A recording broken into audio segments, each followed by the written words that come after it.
বর্তমান সরকারের নির্দেশনায় সুন্দরবন অঞ্চলের সক্রিয় সকল বনদস্যু বাহিনী নির্মূলের লক্ষ্যে বাংলাদেশ কোস্টগার্ডের নেতৃত্বে operation restore piece in Sundarban এবং অপারেশন ম্যানগ্রোভ শিল্ড নামে দুটি বিশেষ অভিযান পরিচালিত হচ্ছে।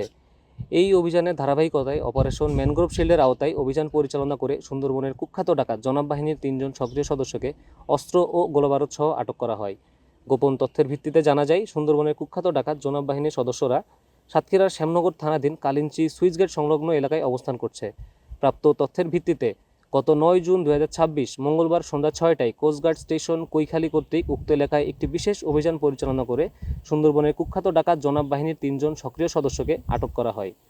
পরবর্তীতে আটককৃত ডাকাতদের তথ্যের ভিত্তিতে উক্ত দিন রাত 11টায় শ্যামনগর থানাধীন হরিণটানা খাল সংলগ্ন এলাকা হতে একটি একনলা বন্দুক ও 2 রাউন্ড তাজা কার্তুজ উদ্ধার করা হয়।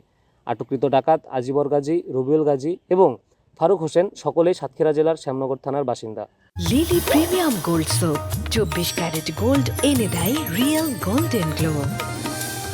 তারা দীর্ঘদিন যাবৎ জনাব বাহিনীর সক্রিয় সদস্য হিসেবে সুন্দরবনে বিভিন্ন এলাকায় ডাকাতি সহ জেলে বাউলিদের জিম্মি করে মুক্তিপণ আদায় সহ নানাবিধ অপরাধমূলক কার্যক্রম পরিচালনা করে আসছিল। উদ্ধারকৃত অস্ত্র, গোলাবারুদ ও আটককৃত ডাকাতদের পরবর্তী আইনানুগ ব্যবস্থা গ্রহণের কার্যক্রম প্রক্রিয়াধীন রয়েছে। কোস্টগার্ডের চলমান এ সকল অভিযানের ফলে স্থানীয় কিছু স্বার্থান্বেষী মহল ও অসাধু চক্র বাহিনীর ভাবমূর্তি ক্ষুণ্ণ এবং অপরাধ দমন কার্যক্রমকে প্রশ্নবিদ্ধ করার উদ্দেশ্যে বিভিন্ন সময় বিভ্রান্তিমূলক ও ভিত্তিহীন তথ্য প্রচারের মাধ্যমে অপচেষ্টা চালিয়ে যাচ্ছে।